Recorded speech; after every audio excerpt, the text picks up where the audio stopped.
Hadirin hadirat yang rahmati Allah Subhanahu wa taala.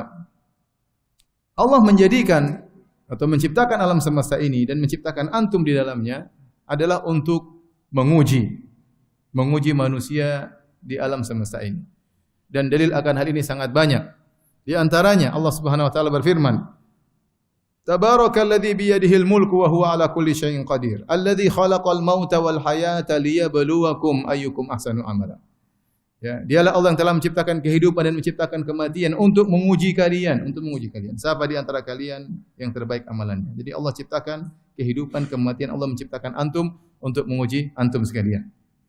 Allah menciptakan alam semesta, kata Allah Subhanahu wa taala, huwallazi khalaqas samawati wal arda wa ma bainahuma fi sittati ayyamin wa kana arshuhu 'alal ma' liyabluwakum ayyukum ahsanu amala. Dalam surat Hud, kata Allah, dialah Allah yang telah menciptakan langit yang 7 dan bumi, ya, dan apa yang ada di antara keduanya. Untuk apa Allah menciptakan alam semesta? Liyabluwakum, untuk menguji kalian. Siapa di antara kalian amalan yang terbaik? Allah menciptakan alam semesta untuk diuji. Allah menghiasi di atas muka bumi ini. Buat apa? Untuk menguji manusia. Inna ja'alna ma'alal ardi zinatan laha linabluwahum ayyuhum ahsanu amala. Kami yang menjadikan di atas muka bumi ini perhiasan. Semua perhiasan kami jadikan di atas muka bumi ini, keindahan alam, harta, ya, dan semuanya liyabluwahum, untuk menguji mereka siapa di antara mereka amalan yang terbaik. Maka kita harus sadar bahwasanya selama kita hidup di atas muka bumi ini, kita sedang diuji oleh Allah Subhanahu wa taala. Kullu nafsin dha'iqatul maut.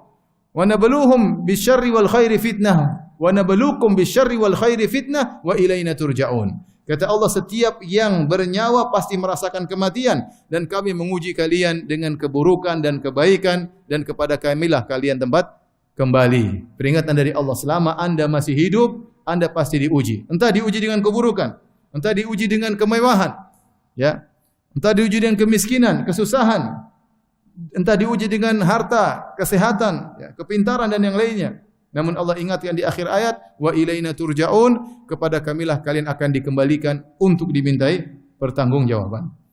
Jadi intinya selama kita di muka bumi ini, kita pasti akan diuji. Yang tidak mau diuji, mati saja. Selama dia masih hidup, dia pasti diuji. Lihatlah kenyataan manusia yang ada. Adakah seorang tidak diuji? Semua orang diuji. Siapapun strata ekonominya, apapun jabatannya, mau raja, mau presiden, mau rakyat jelata, mau ustadz, mau bukan ustadz, ya, mau orang fajir, mau orang soleh, semuanya diuji oleh Allah Subhanahu wa taala. Ya, sebagian orang diuji dengan suaminya, ya. Sebagian wanita diuji dengan suaminya nakal, suaminya tidak perhatian, suaminya tidak kasih nafkah. Sebagian suaminya ngomong tiap hari, saya mau poligami, tidak pernah poligami. Tiap hari menyakiti hati dan tidak pernah ada pembuktiannya. Nanti kalau sudah dibuktikan, ujian berikutnya. Baik.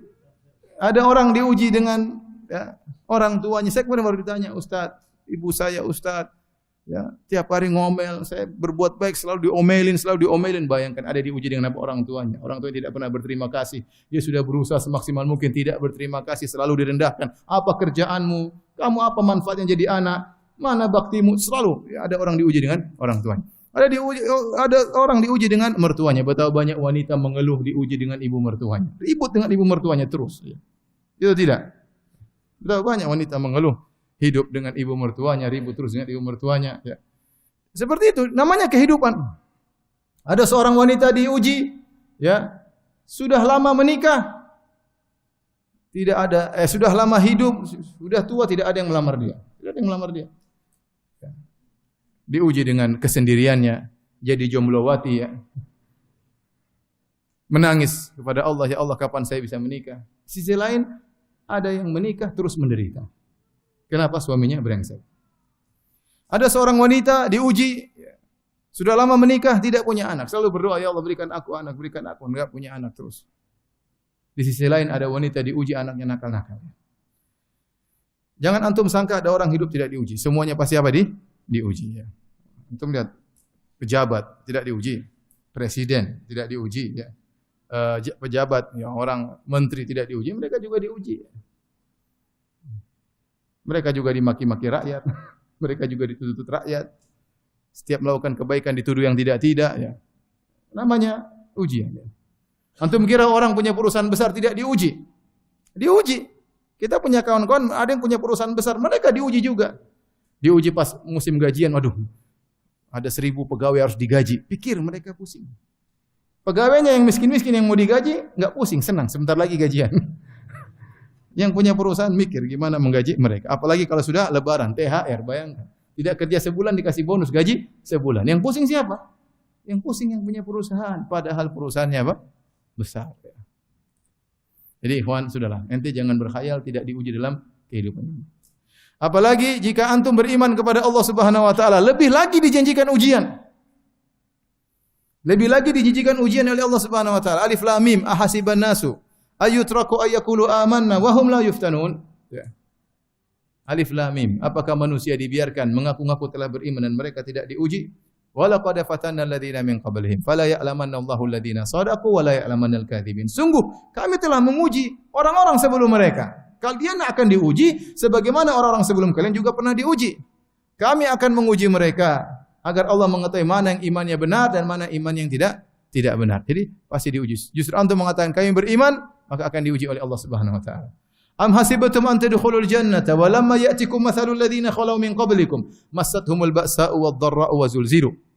Apa kalian menyangka akan masuk surga sementara belum datang ujian yang menimpa kalian sebagaimana yang menimpa orang-orang sebelum kalian? Massathumul ba'sa'u wad-dharra'u wa zulzilu. Mereka ditimpa dengan kesulitan, dengan penderitaan, digoncang oleh Allah Subhanahu wa taala. Inilah tabiat kehidupan, bahwasanya tidak ada orang yang tidak diuji dalam kehidupan ini, ya. Allah Subhanahu wa taala menekankan, ya, la uqsimu bihadzal balad wa anta hillum bihadzal balad wa walidi wa ma walad laqad khalaqnal insana fi kabad. Kata Allah, sungguh aku bersumpah dengan negeri Mekah, dengan kota Mekah. Dan engkau tinggal di kota Mekah, dan demi orang tua dan demi anaknya, ya. Apa yang Allah sumpahkan? Laqad khalaqnal insana fi kabad. Sungguh kami telah ciptakan manusia dalam susah payah. Manusia diciptakan dalam kesusah payahan. Tidak ada, ya, selalu happy itu enggak ada. Itu mustahil. Karena Allah sudah bersumpah, laqad khalaqnal insana fi kabad. Kami ciptakan manusia dalam kepayahan. Sejak dia lahir, belum lahir dia sudah bikin repot ayah dan ibunya. Dalam perut ibunya dia bikin ibunya muntah-muntah, susah, ngidam, bikin bapaknya setengah mati, ya. Dia lahir dengan tangisan, dengan kepayahan, ya, dan seterusnya, kehidupan kesulitan satu demi yang lainnya. Ya. Kemudian dia harus sekolah, harus belajar, susah atau tidak? Harus sekolah, harus belajar, dimarahin orang tua, diomelin orang tua, dimarahin guru, dikasih PR. Enggak ada yang santai-santai, semuanya setengah mati. Sudah remaja, kemudian belajar lagi, kemudian sekolah, kemudian cari pekerjaan, belum tentu diterima, lamar sana, lamar sini.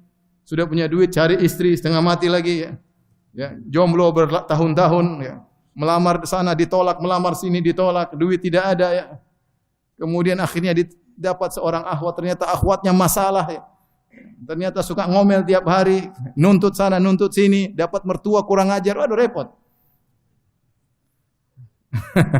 Sebagian orang tidak begitu, ya. Maksud saya, banyak orang mengalami seperti itu, ya. Banyak, ya. Penderitaan. Nanti sakit, nanti ini, ya. Berusaha dikhianati orang, ditipu orang, ya. Dan macam-macam. Nanti menjelang meninggal, kemudian dalam kondisi sakaratul maut dengan kepayahan, sudah meninggal, dikuburkan, ditanya oleh malaikat mungkar dan nakir, mengalami kehidupan alam barzah, dibangkitkan dalam kepayahan. Demikianlah manusia, laqad khalaqnal insana fi kabad. Tidak ada manusia luput dari apa? Kepayahan. Dia akan hidup dalam kepayahan. Ini semua ayat mukaddimah yang saya sampaikan ingin menjelaskan kepada antum sekalian bahwasanya kita hidup dunia ini harus siap untuk diuji.